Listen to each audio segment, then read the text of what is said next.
also to come up, wherever she is.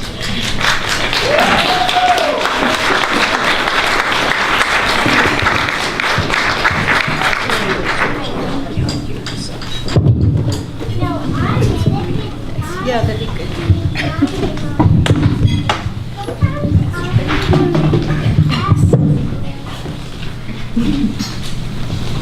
Hi, I'm Paula. This is Carolyn BNINSKI. Carolyn was instrumental in my even being here. In 1989, I found out about a community building workshop that Rocky Mountain Peace and Justice Center was staging in the foothills, and sounded great to me. I didn't know about all of the background on community building, and so I went, and there were Bruce and Penny and Andy and Barb, and Noah was still in the cooker, and I spent a whole weekend there with those folks, and that was the beginning of the happiest years of my life, thanks to Carolyn. And Carolyn she was instrumental in writing this book, Communities of Conversation and Action, which wanted to model the base communities that they already had in South America and Central America. They wanted to model those here so that we could establish communities like what we have right here, right now, in order to support our social action work. So she and some other folks at Rocky Mountain Peace and Justice Center authored this little guidebook.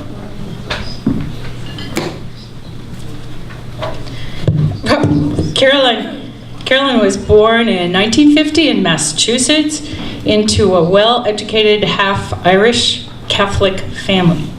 Her father was in the Foreign Service, so she spent 11 of her first 13 years in Germany, Austria, Panama, and Sri Lanka.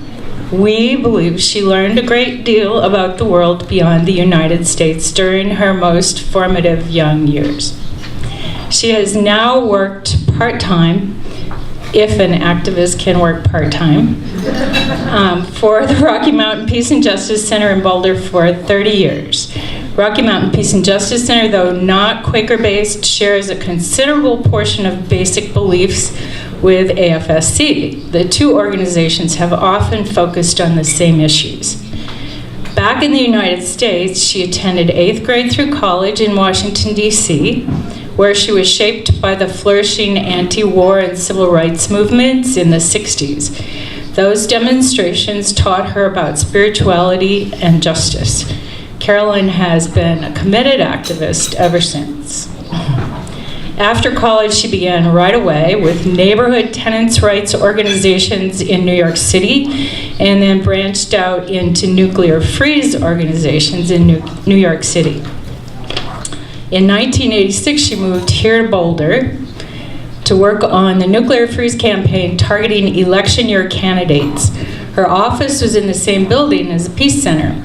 She first worked on closing Rocky Flats plutonium trigger plant. As you know, it took a few years, but this worked, and the nuclear weapons plant closed. In the Iraq-Afghanistan wars area, she focused on stopping the wars. She organized statewide, in collaboration with AFSC, to mobilize Colorado communities against war in Iraq. She and her fellow peaceful anti-war protesters, while marching peacefully on a Colorado Springs sidewalk toward Peterson Air Force Base, experienced unprovoked tear gassing. Incredibly, the Colorado Springs police later apologized for the tear gassing. Carolyn's current work targets the very dangerous Trans-Pacific Partnership. Separately, it also targets NATO's increasingly aggressive stance toward Russia, along with our attempts to blame this aggression on Russia. Regarding the Trans-Pacific Partnership, for the last 2.5 years, Carolyn has reached out to educate and organize activists along the Front Range. The TPP has staggering implications for our future. Multinational corporations want total power. The TPP would allow decisions made by corporate lawyers to take precedence over our own laws. The TPP makes no pretense of protecting labor or the environment. Carolyn is working to get the Boulder City Council to pass a resolution against the TPP. She has lobbied 60 state legislators out of 100, so over half, to pass a resolution condemning the TPP. She's gotten support from the Boulder Daily Camera newspaper and other media, and this is a big job since 28 out of the 29 Front Range newspapers are owned by the same corporate media owner. Because Congressman Jared Polis supports the TPP, Carolyn's Peace Center group has bird-dogged him for 2.5 years. They held 15 sit-ins last year in his office. And Rocky Mountain Peace and Justice Center tries to educate the residents of outlying towns at his town hall meetings by attending them and bringing up questions about his position on the TPP. Regarding NATO, the U.S. and Eastern Europe is pushing closer and closer to Russia's borders. In 1989, you may remember, the Berlin Wall came down. Something we thought would never happen in our lifetimes, but it did in 1989. East and West Germany reunited, and the United States made an agreement with the former USSR to maintain NATO's then current membership numbers. Instead, the U.S. has increasingly expanded NATO by 12 to 13 more member nations.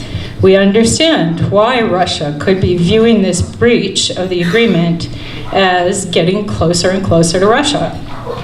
Rocky Mountain Peace and Justice Center is networking on this issue with other groups, such as the Green Party.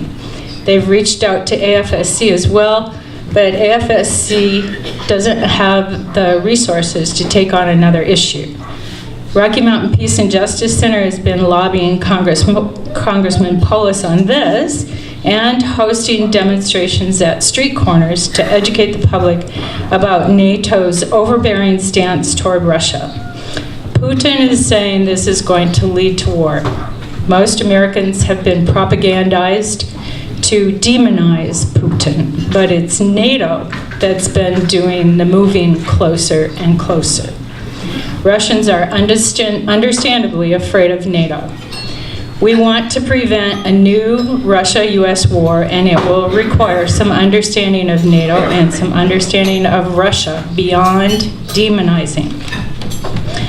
Carolyn also serves as co-chair of the Boulder Green Party, linking them with Rocky Mountain Peace and Justice Center on issues they share. On a personal note, Carolyn has lived in a peaceful place in the foothills for the past year. Her early spiritual experience was within the Catholic tradition, and she said what stuck from that tradition were the Beatitudes. So, just as a reminder, here are a couple Beatitudes. Blessed are the peacemakers, for they will be called the sons of God. Here's another one. Right. Blessed are those who hunger and thirst after righteousness, for they will be filled. So there are 8 of those. From the Bible, from Matthew.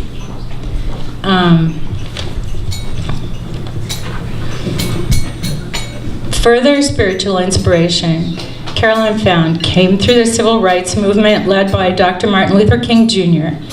And Carolyn resonates with the poetry and inspiration of the late John O'Donohue.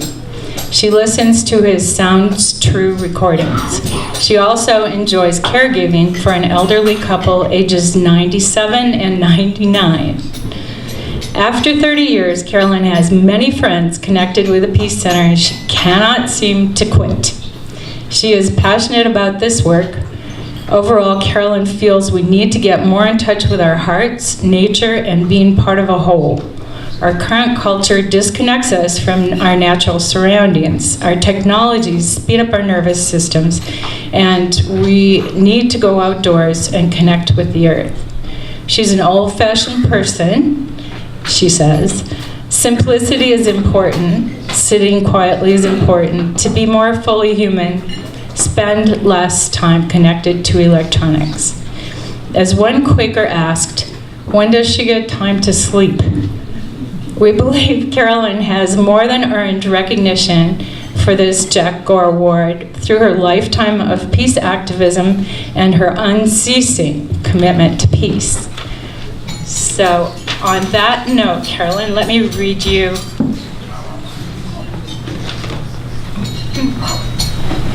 this really nice message. Right on the Jack Gore Award, it says, in celebration of work for peace and as a token of appreciation for your dedicated service, strength of spirit, and effective work for the cause of social justice and peace, we, the AFSC Peace Community, present you, Carolyn BNINSKI, with the Jack Gore Memorial Peace Award on this day, September 10th, 2016.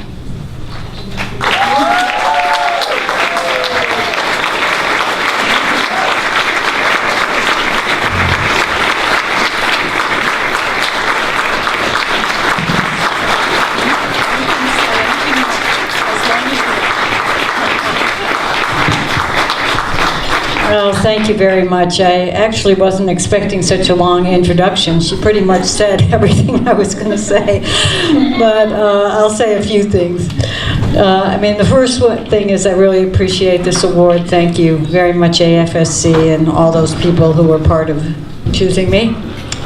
But I have to also say that activism isn't done alone, and it's a joint project, it's a communal project, and we all jointly create things together. And many of the people that I've worked with over many years are here working on the Middle East, on the wars against Latin America, on the financial collapse in 2008, homelessness, and the corporate trade agreements. So to all the people who work on that, have worked on those issues with me, I really thank you. And I also thank everybody here for everything you've done for peace and justice. Our culture, I think, is kind of distracted by so many things, and I think we can lose our way. And I really appreciate the fact that I've been able to work with so many committed people and so many ethical people over my lifetime. Not everybody has that opportunity, so thank you to all of you for the part that you play in this joint project as we move forward. And thank you to all the young people, and people like Jordan. I'm not going to go, I was going to talk a little bit about the issues that I'm working on. I'll just say something brief since it was covered so well. I'm just going to say that, on the Russian situation, it is a dangerous situation because as we move closer and closer to Russia's borders, and as the United States and NATO have increased the weapons presence and the anti-ballistic missiles presence and more troops, Russia's getting very nervous. These are nuclear-armed states on both sides, and most of us aren't aware of this because the mainstream media covers this as an anti-Putin tirade rather than that Russia is really not the aggressor in this case to the largest extent. I mean, there may be a few things that they've done, but really the blame lies with the United States and NATO, and I think it's something that we all need to be aware of because when you have nuclear weapons on both sides and people are feeling threatened, it's not a good situation. So And if anyone's interested in working on that, you can get in touch with us at the Peace Center. We handed out a flyer. I also just wanted to, reiterate that the Trans-Pacific Partnership is one out of several of these agreements that have been negotiated in the last 7 years. There's another couple with Europe. There's one in trade and services. And really what it is they were negotiated with the help of corporate entities, 500 corporate advisors, and so the end products are very much pro-corporate documents, and they take away power from governments and give that power to multinational corporations. As we all know, that's not a good situation. So, right now, none of the Democratic Congress people have come out against it here in the Boulder-Denver area. Diana DeGette hasn't made a decision. Ed Perlmutter. I don't know where and Jared Polis says, and I'm not sure right now where the Republicans stand, but it's a very important agreement. It's important that people know about it and do what you can to defeat it. And where it's going to get defeated is in the House of Representatives, if it gets defeated, and every vote will count. So it's just one of those things that will affect everything. It's a huge corporate power grab, and I put a very good website on the handout that we gave you. I also wanted to just say, we are having a town hall meeting in Boulder at Congressman Polis's office next Wednesday from 4 to 6:30, in case anyone's interested in coming, and everyone will be able to speak, because he hasn't been willing to have a real town hall meeting. He has very controlled meetings at times that aren't good for people, and we're trying to make this something that is a real old-fashioned town hall meeting where everybody can have their say, and then we'll send it to we'll videotape it and send it to him. I also wanted to just comment on the courageous Native people right now that are fighting for their water and the earth, and really for all of us.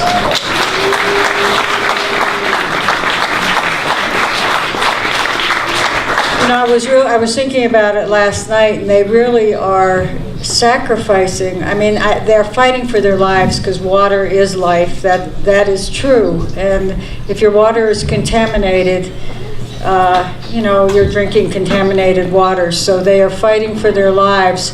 But by standing up the way they are, I think they're really sending out a message to the whole planet, and people are inspired all over the world by this.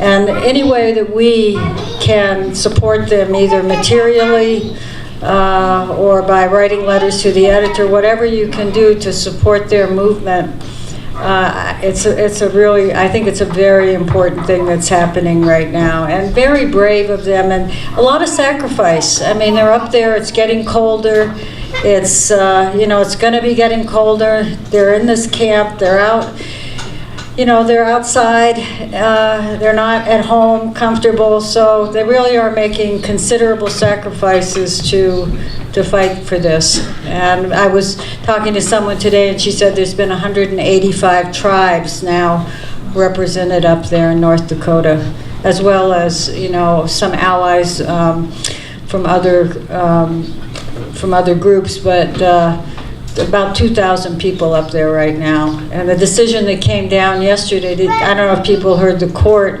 basically told the pipeline it was all right to go through, but then the Justice Department and the Army Corps of Engineers came and said, well, wait, we're going to stop, and we're going to talk to the Native people and backtrack some on what we're doing. We don't know what the end result would be, but I think the Native people will stay there along with their allies and fight for this, because they have to, and we have to support them. I wanted to mention that one of the things the Peace Center is doing is we have a project called Keep Kids Off Rocky Flats, and the purpose of that is that young people don't go and get contaminated with plutonium at Rocky Flats. So we have We have a petition online, so if you could go sign that petition, it would be great. It's the Nuclear Guardianship website? Oh, Rocky Flats Nuclear Guardianship website. And I want to thank AFSC for the work that it's doing for immigrants and immigrant rights. You know, immigrants are really one of the most vulnerable populations in the United States. They really have very few rights, and you know, AFSC has really been working on this issue for a long time, and it's extremely important. The treatment of people is, as many of you know, it's just unbelievable what they're doing, just taking people away from their families, putting children in these prisons. We really need to support AFSC and all the immigrant rights groups that are happening. So I would really ask you to support AFSC financially tonight, and in any other ways that you can by becoming involved. Thank you.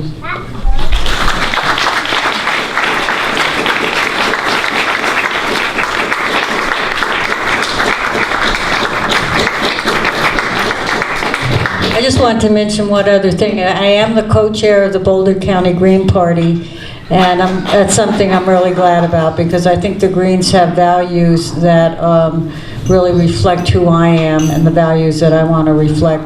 And Jill Stein, who's a presidential candidate for the Green Party, was up in North Dakota and actually did a little act of civil disobedience up there.